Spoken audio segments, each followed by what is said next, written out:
Hello dear students of class 11th and 12th computer science. This is Computer Concepts AK Pandey. Welcome to my YouTube channel. In this video today I am going to discuss about various questions based on random modules that is being asked in your board exam as well as in final exam for class 11th. And this is video number second on random module. In previous video of random module I have discussed about these three functions that is part of your curriculum: random function, rand int function and rand range function. क्या होता है, इसका use कैसे किया जाता है, उस पर कुछ एग्जाम्पल मैंने आपको दिए थे, कमांड बेस्ड एग्जाम्पल। आज मैं इन पर किस तरह से क्वेश्चंस पूछे जाते हैं फाइनल में, मिड टर्म में या बोर्ड में, क्लास 12th और 11th कंप्यूटर साइंस के बच्चों से, that is we are going to discuss in this video. So let us begin. Here are few questions ready for you. यहाँ पर कुछ क्वेश्चंस हैं जो मैंने पहले से ही आपके लिए फ्रेम किया हुआ है. इसका प्रीव्यू थोड़ा बड़ा कर लेते हैं हम लोग. Let's make it 60%, and one more word file I am opening here so that I can just solve these questions for certain rough work we can use over here. Now I am showing you the question: what possible outputs are expected to be displayed on the screen at the time of execution of the following program, and also specify the maximum value that can be assigned to each of the variable from and to. यहाँ पर दो variable from और to हैं, उसमें maximum value बतानी है क्या assign की जा सकती है, मैक्सिमम क्या असाइन की जाएगी. और इस जो भी यहाँ पर आपका ये प्रोग्राम लिखा हुआ है इसका पॉसिबल आउटपुट, यानी कि क्या कुछ आउटपुट दिए हुए हैं, इसमें से 3-4 आउटपुट दिए हैं, ये 4 आउटपुट दिए हुए हैं, इसमें से आपको पॉसिबल आउटपुट ढूंढना है. तो इस तरह का क्वेश्चन आपके बोर्ड में एक्सपेक्टेड होता है based on random module 2 marker. ठीक है, आइए देखते हैं. इसमें इंपोर्ट रैंडम आपने कर लिया, ठीक है. AR एक लिस्ट है, list of values 20, 30, 40, 50, 60 and 70. From एक वेरिएबल है, एक वेरिएबल 2 है. फ्रॉम में random dot rand int integer value create की जा रही है 1 से लेके 3 तक, यानी कि इसमें जो इंटीजर वैल्यू क्रिएट होने का चांस है 1, 2, 3 हो सकता है. और 2 के अंदर जो वेरिएबल 2 है आपका, यहाँ पर इसमें जो वैल्यूज हो सकती हैं वो क्या हो सकती हैं, 2, 3, 4, यानी कि मिनिमम 2 जनरेट होगी इसमें और मैक्सिमम 4. फ्रॉम में मिनिमम 1 और मैक्सिमम 3. तो एक आंसर आपका मिल गया कि मैक्सिमम वैल्यू क्या होगी फ्रॉम में और 2 में. तो this is the answer. Sorry, from variable में आपका मैक्सिमम वैल्यू 3 होगी असाइन, और वेरिएबल TO2 के अंदर maximum value will be 4 that can be assigned. आइए क्वेश्चन में फॉर लूप पर देखते हैं. For k in range from 2 + 1, from की वैल्यू कितनी है, फ्रॉम की वैल्यू आप देख सकते हैं, फ्रॉम की वैल्यू 1 to 3 हो सकती है. और 2 + 1 फॉर लूप है, रेंज फंक्शन यूज किया गया है, तो 2 की वैल्यू 2 हो सकती है, 3 हो सकती है, 4 हो सकती है. अगर 2 होगी तो 2 + 1 3 तक लूप जाएगा, और 3 होगी तो 3 + 1 4 तक, 4 होगी तो 4 + 1 5 तक, यानी कि मैक्सिमम वैल्यू अगर 4 होती तो 4 + 1 5, और रेंज में आपका उससे एक कम तक वैल्यू जनरेट होती है. तो AR ऑफ k क्या हो सकता है, k की वैल्यू क्या हो सकती है. फ्रॉम शुरू होता है आपका 1 से, अगर सपोज कीजिए कि ये 1 है, ठीक है, और ये आपका मान लीजिए किसी समय ये 2 है, तो 2 + 1 3, यानी 1 से लेकर के 2 तक वैल्यू जनरेट होगी 1, 2. तो AR ऑफ k क्या आएगा, AR ऑफ k क्या आ जाएगा, ए आर ऑफ के जो है ये आपका ए आर ऑफ के 1 का मतलब क्या हो गया 0 1 30 के बाद ये एक हैश सिंबल प्रिंट कर देगा। उसके बाद 2 के लिए जाएगा 1 2 के लिए, तो आपका 30 के बाद ये ए आर ऑफ के मीन्स 2, ये 40 प्रिंट हो जाएगा ऐसे। तो ये इस केस में 30 हैश और 40 हैश प्रिंट होगा। अगर यहाँ पर k की वैल्यू क्या है, फ्रॉम में 1 है और 2 में 2 है, 2 है। अगर मान लीजिए यहाँ फ्रॉम में 2 आ जाता है और यहाँ पर 2 में 3 आ जाता है, ऐसा नहीं है कि वो सीक्वेंस में जनरेट होगा, मैं मान करके चल रहा हूँ बस। तो 2 से लेकर के और ये 3 तक या 4 तक जो भी है, जो भी वैल्यूज होंगी, तो आप इससे अंदाज़ा लगा सकते हैं कि ज़्यादा से ज़्यादा ये 4 तक जाएगी, जिसमें k की वैल्यू मैक्सिमम 4 होगी। That means A R of के 0 1 2 3 4 60 तक मैक्सिमम जा सकता है। और फ्रॉम 1 से शुरू हो रहा है तो ए आर ऑफ के 30 से शुरू होगा। तो कोई भी वैल्यू इस बीच में एक्सेस की जा सकती है, 30 40 50 60, और बीच में हैश सिंबल्स आएंगे। 70 तो बिल्कुल नहीं आएगा क्योंकि इसकी वैल्यू है 5। देखिए 0 1 2 3 4 5, ठीक है। तो इसमें 70 तो इसमें नहीं आएगा, मीन्स फर्स्ट ऑप्शन भी इसका आंसर नहीं है, थर्ड भी इसका आंसर नहीं है और फोर्थ भी नहीं है। सेकंड जो है इसका आंसर प्रोबेबल होना चाहिए। यहाँ पर लिखा है expected to be displayed possible output, तो पॉसिबल में आपका 30 हैश 40 हैश 50 हैश, ये आपका पॉसिबल आउटपुट हो सकता है। तो आइए देखते हैं, इसमें आंसर मैंने पहले आपको लिखा हुआ है 30 hash 40 hash 50 hash, this is the possible output. और मैक्सिमम वैल्यू फ्रॉम में मैंने आपको बता दिया, फ्रॉम में 3 होगी और TO2 की वैल्यू मैक्सिमम क्या होगी, यहाँ से देख सकते हैं 4 होगी। So that has been written over there, right. I think आपको ये क्लियर हो गया होगा कि इस तरह के क्वेश्चन में हमें प्रोग्राम को ट्रेस करके और इस फंक्शन की जो भी रैंड इंट दिया है तो उसकी क्या फंक्शनैलिटी है, रैंडम की क्या फंक्शनैलिटी है, उसके अकॉर्डिंग प्रोग्राम को ट्रेस करके बड़ी आसानी से ये पता चल सकता है कि कौन सा पॉसिबल आउटपुट हो सकता है इस प्रोग्राम का, right. Now in second question you can see, इसको मैं बड़ा कर देता हूँ। What possible outputs are expected to be displayed on the screen at the time of execution of program from the following code? Also specify minimum and maximum values that can be assigned to the variable C. Now see the question. Import random as usual, temp एक variable है और जिसकी value क्या है 10 20 30 40 50 60 है, ठीक है। C एक वेरिएबल है, रैंडम डॉट रैंडिंट फंक्शन लगा है, मिनिमम 0 मैक्सिमम 4। इसका मतलब ये जो वैल्यू जनरेट होगी इसमें वो C में असाइन होगी, मिनिमम कम से कम 0 असाइन होगी और मैक्सिमम 4 होगी C की वैल्यू। आइए फॉर लूप में देखते हैं। फॉर I इन रेंज, ठीक है ना, ये random dot randint it will generate 0 to 4 any value, 0 1 2 3 4, may be 0 may be 1 may be 2 3 4, पता नहीं चलेगा किस बार कौन सी वैल्यू जनरेट होगी, but out of these 0 to 4 any value will be generated and will be assigned to the variable C. Now for I in range 0, C colon 0, C का मतलब क्या हुआ, रेंज फंक्शन आपको पता ही है 0 से लेकर के C तक। अगर C की वैल्यू 0 होती है 0 to 0 कुछ नहीं होगा, लूप नहीं चलेगा।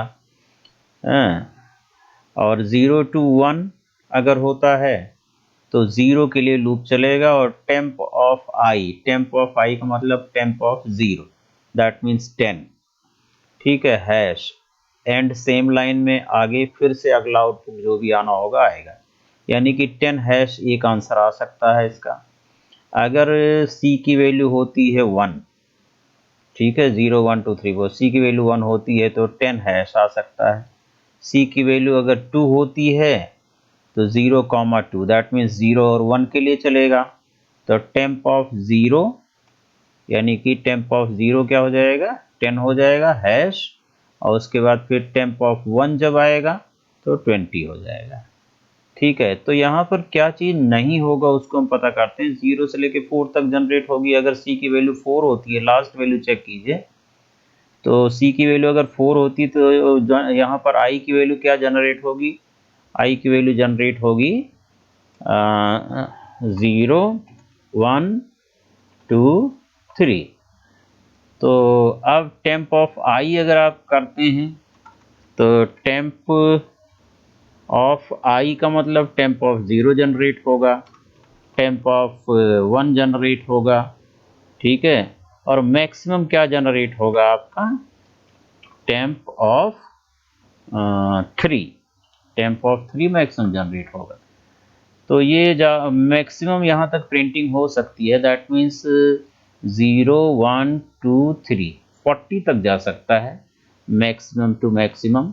10 हैश 20 हैश 30 हैश 40 हैश तक जा सकता है आपका आंसर। तो 10 20 हैश भी आपका ये सही आंसर होना चाहिए। और इसके बाद जो है क्या नहीं होगा, सी 0 1 2 3 यहाँ तक होगा। 50 60 आने का कोई चांस नहीं है, तो ये 50 वाला तो आप कैंसिल कर दीजिए, इसका कोई मतलब नहीं, इसका कोई सेंस नहीं है। ठीक है, और 10 20 30 yes it can be the answer, और 50 60 भी नहीं होगा। तो किसी भी हालत में 50 60 नहीं होगा, 10 20 30 इसमें 50 आ गया, इसलिए ये नहीं हो सकता आंसर हमारा। 0 से लेकर के 3rd इंडेक्स तक 0 1 2 3 0 1 2 3 40 तक, यहाँ तक आपकी वैल्यूज़ का कॉम्बिनेशन ये प्रिंट कर सकता है। But 50 and 60 will not be in the output. तो आइए चेक कर लेते हैं। और मिनिमम और मैक्सिमम वैल्यू सी में क्या हो सकती है, अभी आपने देखा सी में मैक्सिमम 0 असाइन होगा और मिनिमम 0 और मैक्सिमम 4 रैंड इंट क्रिएट करेगा, वही सी में असाइन होता है। आइए देख लेते हैं इसका आंसर। तो फर्स्ट पार्ट और सेकंड पार्ट एक्सपेक्टेड आउटपुट हो सकता है, पॉसिबल आउटपुट हो सकता है, इसके अलावा भी और तमाम आउटपुट आएंगे इसे रन किया जाएगा। तो let us see what is the answer. It is 10 hash 20 hash 10 hash 20 hash 30 hash, ये आंसर है। और इसकी जो मिनिमम वैल्यू 0 है सी में और मैक्सिमम वैल्यू 4 असाइन हो जाएगी सी के अंदर। राइट, मुझे लगता है कि आपको ये क्लियर हो गया होगा। इसे मैं मिटा देता हूँ। ठीक है, now let us go to question number 3। Third question में आप देखें कि इसमें क्या दिया गया है। What are the possible outcomes executed from the following code? Also specify maximum and minimum values that can be assigned to variable num. num में मैक्सिमम मिनिमम क्या असाइन किया जा सकता है, तो पहले आप लीजिए रैंडम और random dot rand int 1,3, that means कितना हो गया मिनिमम, मिनिमम 1 हो गया नम के अंदर और मैक्सिमम 3 असाइन हो सकता है। राइट, तो minimum maximum of the variable num can be assigned 1 minimum and maximum 3 it में भी। एक हमारे पास लिस्ट दी हुई है, you can just see it, NAV, जिसकी वैल्यू लेफ्ट फ्रंट राइट बैक, ये 4 स्ट्रिंग्स इसके अंदर स्टोर्ड है। और NAVG ये एम्प्टी स्ट्रिंग है। For c in range num comma 1 comma -1, इसका मतलब नम से लेकर के 1 की तरफ को रिवर्स लूप चलेगा और -1 कम एक एक कम करते हैं। तो NAVG equal to NAVG plus NAV of C। अब C में क्या आएगा, देखिए नम की वैल्यू अगर 1 होती है तो 1 to 1 ये लूप तो चलेगा नहीं, एम्प्टी जाएगा। 1 से लेके 1 कॉमा -1 रिवर्स लूप चलाने के लिए, जिसमें बिगिनिंग भी 1 हो एंडिंग भी 1 हो और स्टेप वैल्यू भी -1 हो, तो ये तो लूप चलेगा नहीं, 0 नंबर ऑफ टाइम्स चलेगा। इसे तो आप छोड़ ही दीजिए, 1 अगर जनरेट होता है। अगर इसमें 2 जनरेट होता है, नम की वैल्यू अगर नम इज इक्वल टू अगर 0 होता है, see if num is equal to 0, तो ये लूप जो है आपका कितनी बार 0 टाइम्स चलेगा, 0 टाइम्स चलेगा, तो कुछ प्रिंट करने का सवाल ही नहीं उठता है। सपोज कीजिए नम की वैल्यू 1 है, अगर नम की वैल्यू 1 है तो 1,1 सॉरी पहली वैल्यू अगर 1 है, क्योंकि 1 से लेकर 3 तक आता है तो 0 तो आने का सवाल ही नहीं है नम में, तो ये 1 to 1 लूप नहीं चलेगा, 0 टाइम्स चलेगा। अगर नम की वैल्यू हो जाती है 2, तो ये लूप चलेगा 2 से लेके 1 तक, 1 एंडिंग वैल्यू है उसे इन्वॉल्व नहीं करेगा। एक बार लूप चलेगा 2 के लिए, और -1 का मतलब एक कम करेगा तो 1 आ जाएगा, एंडिंग वैल्यू आ जाएगी। तो that means NAV of C, NAV of 2, NAV of 2 यहाँ से देखिए 0 1 2 राइट, ठीक है। तो जो NAV ऑफ 2 कैलकुलेट होगा वो क्या हो जाएगा, राइट, ठीक है, ओके। तो प्रिंट NAVG राइट प्रिंट करेगा। अब अगली बार अगर आप देखें तो ये नेक्स्ट टाइम लूप चलेगा नहीं, 2 से लेके 1 तक, 1 एंडिंग वैल्यू आ गई नेक्स्ट टाइम भी, तो सेकेंड टाइम ये रन नहीं करेगा, ओके। फिर उसके बाद आप 3 ले लीजिए, 3 लेकर के चलेंगे तो 3 से लेके 1 तक -1 करते हुए, तो 3 2 3 के लिए चलेगा, 2 के लिए चलेगा।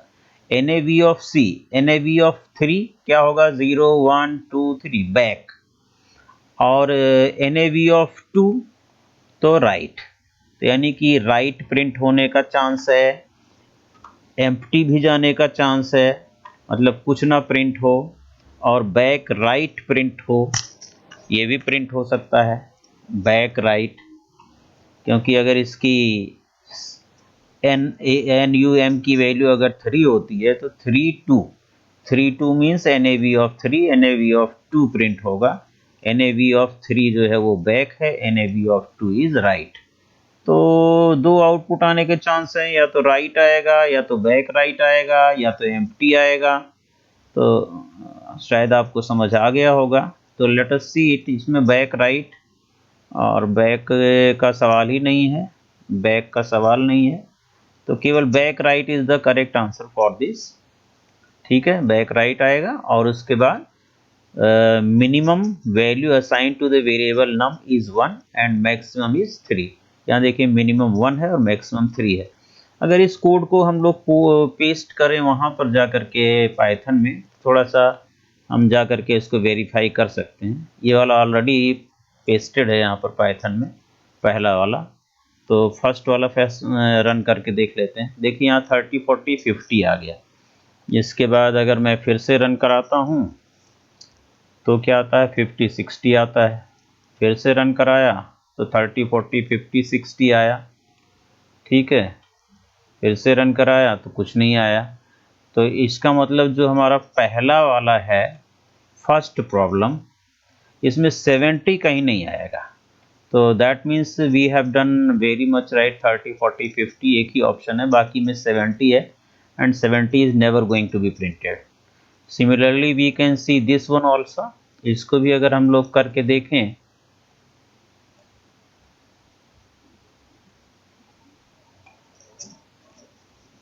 Ctrl+C,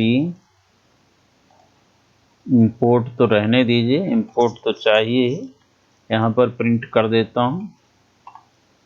एंड एक लाइन और यहाँ से पेस्ट किया इसमें, ये टेम्प जो आपका लिस्ट दिया हुआ है यहाँ पर, टेम्प प्रिंट कर दीजिए। एंड हेयर कैरेक्टर्स, ये इन्वर्टेड कॉमास यहाँ पर काम नहीं करेगा, इसे मैंने चेंज कर दिया, ओके। अब इसे सेव करके रन कराते हैं। देखिए 10 हैश 20 हैश 30 हैश 40 है, 40 नहीं है। और फिर से रन कराया तो 10 20 30 again executed 10 20 30 40 40 आ गया, इस बार 40 आ गया, फिर से नथिंग, फिर से 40। देखिए इसमें व्हाट डू यू ऑब्जर्व, इसमें आपने ऑब्जर्व किया कि 50 60 कहीं नहीं आएगा, तो हम लोगों ने क्या लिया, 10 20 10 20 30 पॉसिबल आउटपुट्स, ये आपको बिल्कुल करेक्ट किया गया है अपना। ठीक है, इसमें हम लोग देख लेते हैं, इसको मैं मिटा देता हूँ। मैंने बताया या तो एम्प्टी आएगा, या तो राइट आएगा, या तो बैक राइट आना चाहिए। ठीक है, सो let us copy paste it. इसको मैं कॉपी पेस्ट कर लेता हूँ, पहले यहाँ से यहाँ तक कर लो, कंट्रोल सी,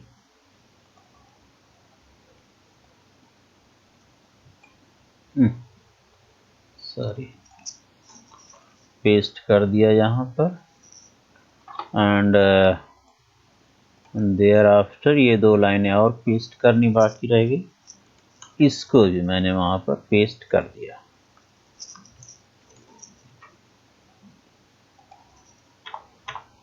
ठीक है, सेव किया और रन करा दिया।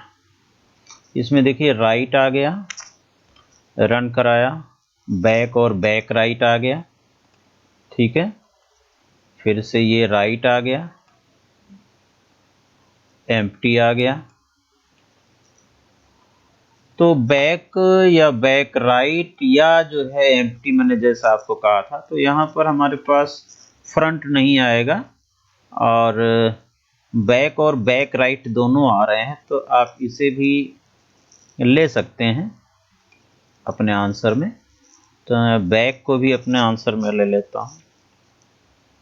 ठीक है, यहाँ पर ये भी आपका आंसर हो सकता है। So back and back right में भी द आंसर, बट फ्रंट इसमें नहीं आएगा, लेफ्ट नहीं आएगा, फ्रंट नहीं आएगा, क्योंकि उसका आने का कोई चांस नहीं है। हमारा लूप जो है ये बैक के लिए चलेगा और राइट के लिए चलेगा या एम्प्टी के लिए चलेगा। जब लूप आपका मूव नहीं करेगा तब प्रिंट एनएवी एम्प्टी होगा उस समय, जैसा कि आपने देखा। तो इसमें हम लोग 3 ही क्वेश्चन करते हैं आज, क्योंकि वीडियो लंबा हो जाएगा। तो that's it for this 3 questions we have done based on random module. एक पार्ट में और लेकर के आऊँगा with few problems on random module. ठीक है, so if you have understood it well, so don't forget to subscribe the channel, as well as please share and like the video। और समय देने के लिए आपका बहुत बहुत धन्यवाद। Thank you very much.